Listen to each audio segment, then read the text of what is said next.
इंजनगाव येथे प्रजासत्ताक दिन शांततेत व उत्साहात साजरा. इंजनगाव तालुका वसमत येथे प्रजासत्ताक दिनानिमित्त शाळा व ग्रामपंचायत स्तरावर विविध कार्यक्रमांचे आयोजन करण्यात आले होते.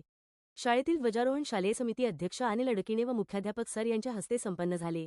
यानंतर ग्रामपंचायत कार्यालयात ध्वजारोहणाचा कार्यक्रम पार पडला. हा ध्वजारोहण सोहळा गावचे सरपंच उत्तम ठाकरे व उपसरपंच राजेश अडकिणे यांच्या हस्ते पार पडला. ध्वजारोहणानंतर विद्यार्थ्यांची प्रभात फेरी काढण्यात आली. या प्रभात फेरीत देशभक्तीपर घोषणा देण्यात आल्या व त्यानंतर शाळेत लहान मुलाचे डान्स स्पर्धा व सांस्कृतिक कार्यक्रम घेण्यात आले. कार्यक्रम शांततेत व उत्साहपूर्ण वातावरणात पार पडले. यावेळी शिक्षक वर्ग, ग्रामपंचायत सदस्य तसेच मोठ्या संख्येने ग्रामस्थ उपस्थित होते.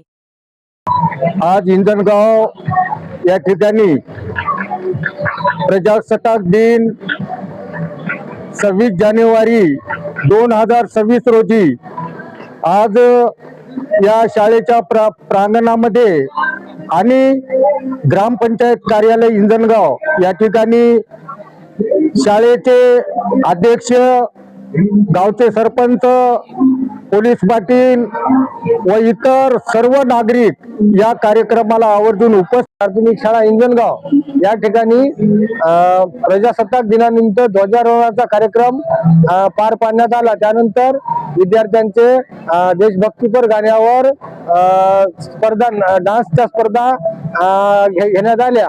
या कार्यक्रमासाठी आपल्या गावातील आमचे शाळा व्यवस्थापन समितीचे सर्व अध्यक्ष, उपाध्यक्ष तसेच सगळी समिती आणि ग्रामपंचायतचे सरपंच, उपसरपंच, गावातले नागरिक, पालक मोठ्या प्रमाणात या ठिकाणी आपल्या शाळेवर उपस्थित राहून शाळेला चांगल्या प्रकारे सहकार्य केलं आणि कार्यक्रमाची शोभा वाढवली.